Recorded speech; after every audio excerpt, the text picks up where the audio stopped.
Hello বন্ধুরা, তোমরা সবাই কেমন আছো? আজকে চট্টগ্রাম থেকে অনেক দূরে, প্রায় ভারতের কাছাকাছি জায়গার একটি গ্রামে আমি যাচ্ছি। গ্রামটির নাম বসন্তপুর। এটি ফেনী জেলায় অবস্থিত। দেখো, এখান থেকে ভারত সীমান্ত খুব কাছে।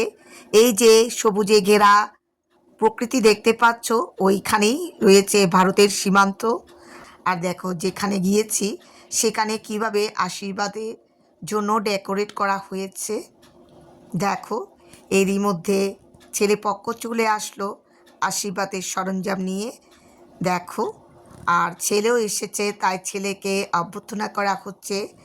ছেলেকে ধান দুর্ব দিয়ে আশীর্বাদ করা হচ্ছে, মিষ্টিমুখ করা হচ্ছে। দেখো, এরপর ছেলের পক্ষের সবাইকে সাদর সম্ভাষণে ঘরে ঢুকানো হলো, আর মিষ্টি আর পানি দিয়ে অভ্যর্থনা করা হলো, সবাইকে মিষ্টিমুখ করা হলো। এরপর আশীর্বাদের পালা শুরু। ছেলের পক্ষ থেকে আশীর্বাদের সব সরঞ্জাম দেওয়া হলো, আর মেয়েকে আশীর্বাদ করা হচ্ছে। দেখো, স্বর্ণের অলংকার আর বিভিন্ন রকম সামগ্রী দিয়ে মেয়েকে আশীর্বাদ করা হচ্ছে। ছেলে পক্ষের বয়োজ্যেষ্ঠরা মূলত এই আশীর্বাদটা করে থাকে। দেখো, ওরা একে একে সবাই একজন একজন করে মেয়েকে বিভিন্ন উপহার সামগ্রীর সাথে আশীর্বাদ করছে।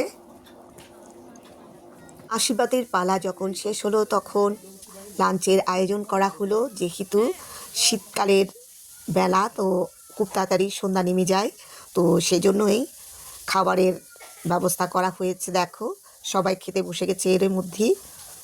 তো খাবারের মধ্যে মেনু ছিল মুরগির মাংস, খাসির মাংস, মাছ, ডাল, কুমড়ো ভাজি,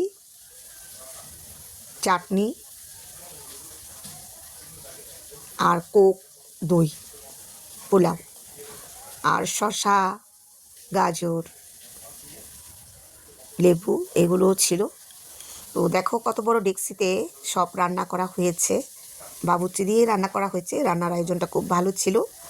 তো আমরাও সবাই মিলে খাওয়া দাওয়া শেষ করলাম। যেহেতু আমাদের তাড়াতাড়ি ফিরতে হবে, তাই আমরা রওনা দিলাম।